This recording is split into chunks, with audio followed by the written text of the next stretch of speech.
Morning, this is Amma's daily workout. This is a great workout for when you do not want to put on socks and shoes, don't have to wear anything special, no impact on your feet or knees, because you'll be on the floor the whole time. You'll be using your arms and legs as weights, and you can supplement them with additional weight. I have here some 2-pound weights, 5-pound weights, and as well as weights that you can just wrap around. Weights for the ankles. They can go on your ankle or wrist. I'm going to be putting, these are 1.25 kg a piece. I got them when I was in England. These are 1.5 pounds a piece, which is about 2/3 kilo a piece. And I'm also going to be catching the broadcast of Democracy Now! While I exercise. So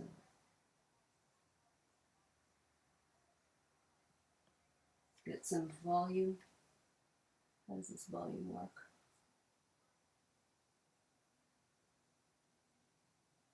Volume.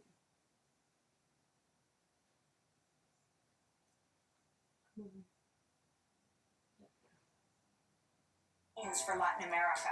That is the monster hurricane Michael And so I am going to get started. A major new United Nations climate report warns humanity has only a dozen years to mitigate climate change or face global catastrophe. News like that really gets us up and pumping. Alright, so that's just the warm-up.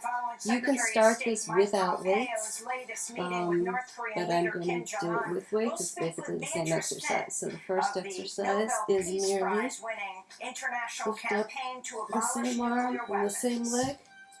And right now we see evidence that deterrence and using nuclear weapons to protect ourselves is not working. It does not create stability and peace in the region. Rather, it escalates tensions. It fuels the crisis and leaves us at risk for nuclear war. All that and more coming up.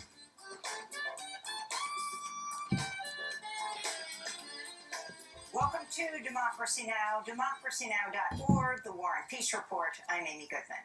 In Central America, at least 13 people have died after torrential downpours from Hurricane Michael hit Honduras, Nicaragua, and El Salvador, causing major flooding and landslides.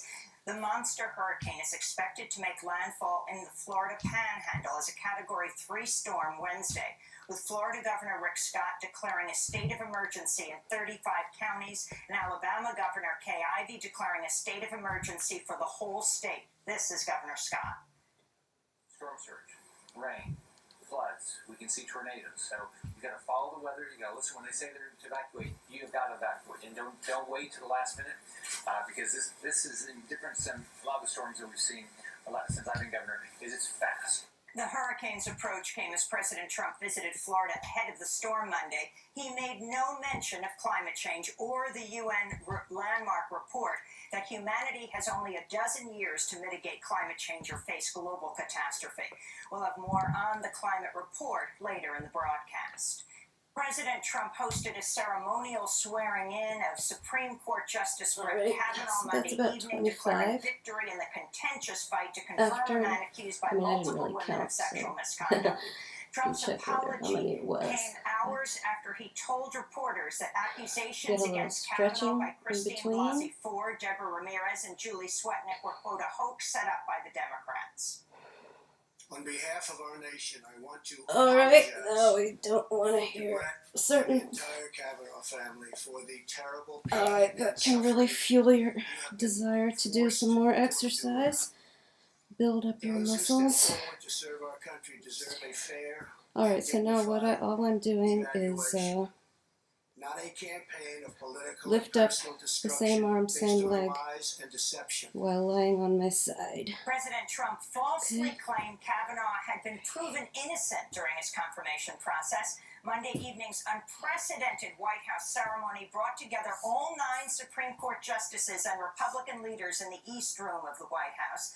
The room burst into applause after Trump ordered a standing ovation for Republican Senate Majority Leader Mitch McConnell for his role in speeding Kavanaugh's confirmation through the Senate.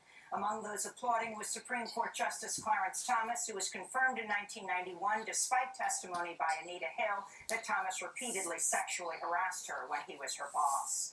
Meanwhile, attorney Deborah Katz said Dr. Christine Blasey Ford is still living in hiding after her Senate testimony last month amidst what Katz called unending death threats. In China, Secretary of State Mike Pompeo met with his counterpart amidst tense relations and an escalating Okay, so that's trade about war between the 25 two of countries. those. The talks were marked by a And, decidedly hostile tone, with Chinese Foreign Minister So now Wang what Yi we're saying, going to do quote, is, "We believe China and the U.S. should stick to the correct path of see, when you cooperation and lift your win-win, legs like rather this, than there is a mired in slight long path angle full of conflicts between and confrontations." Both President Trump and Vice President Mike at Pence your have hip. publicly Now we're accused going China of to interfering in the make U.S. that elections. completely straight. The president And of when you do that, you Interpol, can't Young lift Hae, all the has way. stepped down from the So you'll International know Police that you've Cooperation straightened it Agency out by after that being fact. accused of So we're corruption just going and to lift detained about by 30 Chinese degrees. authorities. Meng reportedly went missing after he recently flew from France, where Interpol is headquartered, to visit China, where he's a citizen. Disgraced former Trump campaign official Rick Gates solicited proposals from an Israeli psychological operations firm to manipulate social media in Trump's favor and to gather intelligence on Trump's opponents during the 2016 election season. That's according to an expose in the New York That's Times, 25. which reports And then the Gates third contacted Psy Group, part, a you company will put this staffed by knee former down Israeli intelligence and agents lift seeking the ways to back leg. undermine Hillary Clinton's campaign. Psy Group also proposed using thousands of phony social media accounts to target delegates to the Republican National Convention in order to prevent them from rebelling against Trump. The Times reports Psy Group's owner pitched the proposals at a 2016 Trump Tower meeting with Donald Trump Jr., United Okay, Arab so Emirates that's advisor 25 George of that. Nader, Now, and Eric Prince, the founder this of is the like mercenary company 360 Blackwater. degree The Times reports there's no workout. So evidence now we're dating going back to to go flat on our Psy's back. proposals last year. All Rick right. Gates and his boss, Paul And Manafort, were indicted by special counsel see if you Robert can Mueller's team on multiple counts see of if we're gonna fraud and lift tax evasion. Gates one at a pleaded time. guilty to many of the charges. Okay, now ideally there In should be no Turkey, rotation. authorities are searching for a black van seen leaving the Saudi consulate in Istanbul as they investigate the case of disappeared Saudi journalist Jamal Khashoggi. On Monday, the Washington Post published a photo taken from a CCTV camera at the consulate that is believed to be the last known image of Khashoggi before his disappearance last Tuesday, when he entered the Saudi consulate to obtain papers related to his upcoming marriage. In tech news, the Wall Street Journal is reporting Google will shut down its social network Google Plus after revelations of a data breach that exposed the private data of hundreds of thousands of users. The breach was discovered in March but was not disclosed to the public. An internal Google memo showed executives were worried they'd face new government regulations if news of the data breach got out. The scandal follows news last month of a major data breach at Facebook, which saw the personal information of nearly 50 million users exposed after an online attack. In New York City, family and friends of Fausto Luna held a vigil Sunday to mourn the death of the longtime Uber driver who died by suicide as he struggled to make ends meet. Luna began driving with Uber in 2013. His family said he was suffering from depression as his debts mounted. Luna is the 7th New York City driver and the first from an app-based ride-hailing service to die by suicide within the last year. The New York Taxi Workers Alliance issued a statement in solidarity with Luna and his family, writing, quote, "Every city needs to take a deeper look at what happens when you let Wall Street-backed corporations use billions of dollars in capital to lock workers into a prison of poverty." New York State officials say a limousine involved in one of the deadliest crashes in decades in the United States in the town of Schoharie Saturday had failed an inspection last month and was not licensed to be on the road. The crash killed 17 passengers, as well as the limo's driver and 2 pedestrians. It was the deadliest U.S. transportation disaster since 2009. New York State officials are investigating the owner of the company. Prestige Limousine Chauffeur Service, a Pakistani immigrant named Malik Shahid Hussain. In 2001, Hussain was arrested for helping people cheat on driver's license tests. In exchange for avoiding deportation, he took a job as an FBI confidential informant, posing as a radical arms dealer in FBI sting operations. Hussain was a key figure in the FBI's case against the so-called Newburgh Four Muslim men sentenced to 25-year prison terms after they were convicted for placing what they thought were bombs in New York synagogue in 2010. Defense attorneys say the men were entrapped by government agents. Hussein's backstory emerged as New York Governor Andrew Cuomo said he may face criminal charges for the crash. We inspected the vehicle just last month. It failed the inspection. The driver did not have the appropriate license. So I think the owner of this company, the owner of Prestige, has a lot of questions to answer. There's an ongoing investigation. But is there a possibility of liability, civil and criminal? Certainly. Governor Cuomo spoke as he marched in a parade honoring the 15th century Italian mercenary and explorer Christopher Columbus, who massacred and enslaved Arawak indigenous people while opening the door to the European colonization of the Americas. On Monday, Cuomo nominated a statue of Christopher Columbus near Manhattan Central Park to the National Register of Historic Places. President Donald Trump also marked Monday's holiday, tweeting, quote, Christopher Columbus's spirit of determination and adventure has provided inspiration to generations of Americans. On Columbus Day, we honor his remarkable accomplishments as a navigator and celebrate his voyage into the unknown expanse more of the motivation Atlantic Ocean, to unquote.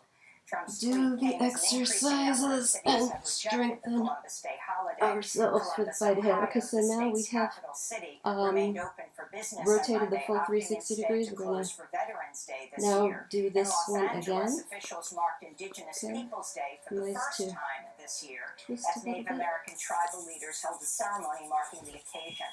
This is Chief Red Blood of Gabrielino Tongva tribe in California. It's something that has been instilled in us Back since to the basic in school that bicycle 1492 Columbus type was of this great action. guy, was an explorer, was Same an leg, adventurer, same was hand, going to up, be, you know, back. was going to be a good person When to you're us. But as we got going older, up, keep the legs we learned straight and otherwise that it wasn't stretched. true. And now, I guess you could say the truth is out.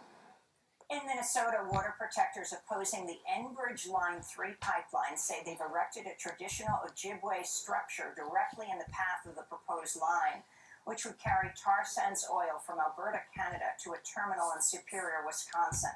In a statement, the group Anti-Colonial Land Defense said its Indigenous Peoples Day action was aimed at stopping, quote, serious threats to our water, land, and air in conjunction with trespassing on Indigenous land, unquote. Elsewhere in Minnesota, a trial began Monday for 3 activists who face felony charges for their civil disobedience action in 2016 when they manually turned off a pair of Enbridge tar sands pipelines. The so-called valve turners, Annette Clapstein and Emily Nesbitt Johnston, along with a support person, Benjamin Joldersma, are mounting a necessity defense, saying their civil disobedience was justified by the urgent need to stop climate change. But on Monday, a Minnesota District Court judge ruled expert witnesses, including 350.org founder Bill McKibben and former top NASA climate scientist Dr. James Hansen, will not be allowed to testify on their behalf. The Royal Swedish Academy of Sciences has awarded this year's Nobel Memorial Prize in Economics to Yale University's William Nordhaus and New York University's Paul Romer for their work on adapting environmental models to fit models of economic growth. Speaking from Yale's campus Monday, Professor Nordhaus said the U.S. would come to accept the science of climate change after President Trump leaves office. This administration won't last forever. I think it's really anomalous. I'll just in the United count up States to 30 because I don't know to how many I did the environmental first policy time. and climate change policy. So all I can do is hope that we'll get through this without too much damage. And in Baltimore, Johns Hopkins University announced plans to name a new research building after Henrietta Lacks, a former patient of the university hospital who's become known for her immortal cells. Lacks, an African-American woman, was a patient at Johns Hopkins University in 1951.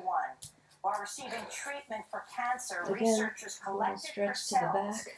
which were If you used to can. create HeLa cells, the Lie down, strain of bend your knees, hold your self-replicating cells ankles, that have led to numerous and advances in just medicine, lift, including the development of lift polio your vaccine. back to She get a died nice little later stretch that year. there. In recent years, her family has spoken out about the university's use of lax cells, which were taken without her consent or knowledge, raising questions about privacy and patients' rights, as well as whether the family should receive compensation for their use. And those are some of the headlines. This is Democracy Now!, democracynow.org, the War and Peace Report. I'm Amy Goodman.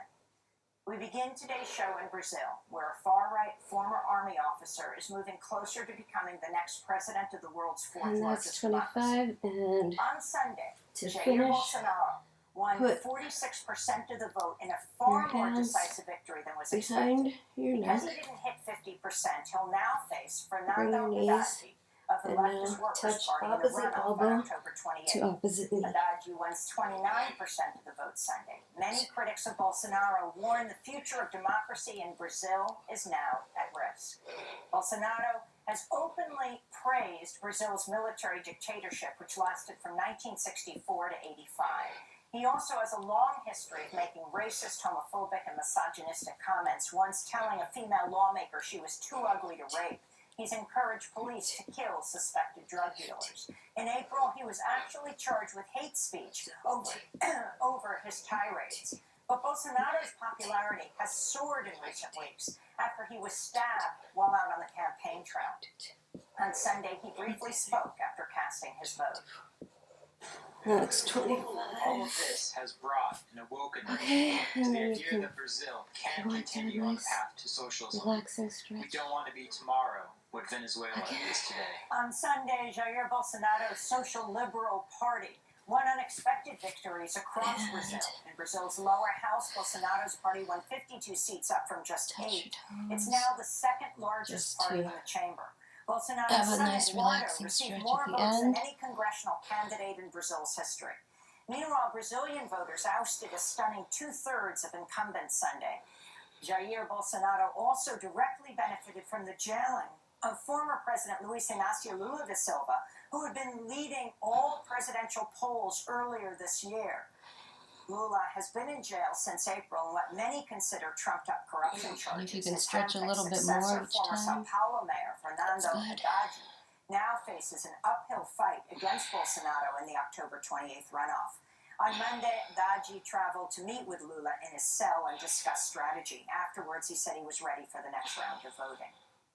Estamos muito animados com o segundo turno, porque o segundo turno nos We're very excited for the second round because the second round offers an opportunity that we didn't have in the first round to Put debate your the projects that each one of the feet remaining together, candidates like a advocate butterfly for the country. pose. We'll have an important opportunity to compare these two projects Some so nice that voters have relaxing an opportunity, in my breaths. opinion, that they didn't have in the first round of comparison. Meanwhile, the Workers' Party suffered major defeats in legislative races. Okay, Former Brazilian stretch President down a Dilma Rousseff lost her bid for a Brazilian Senate seat, winning just 15% of the vote. We're joined right now by Maria Luisa Mendonça. She's director of the Network for Social Justice and Human Rights in Brazil, joining us in our New York studio. Welcome to Democracy Now! Can you talk about what took place on Sunday and the significance of Bolsonaro's not outright victory? He still has the runoff, but he got many more votes than was expected. Yes, that's a very dangerous situation in Brazil that I think is very important to monitor because that could have an impact in the whole region. So I usually do like you said before, 2 or 3 rounds of former these for the President entire Lula actually, duration if of he Democracy was able Now. to run, he would probably win Get very ready. easily. But there was a vacuum created ready. because he was put in jail.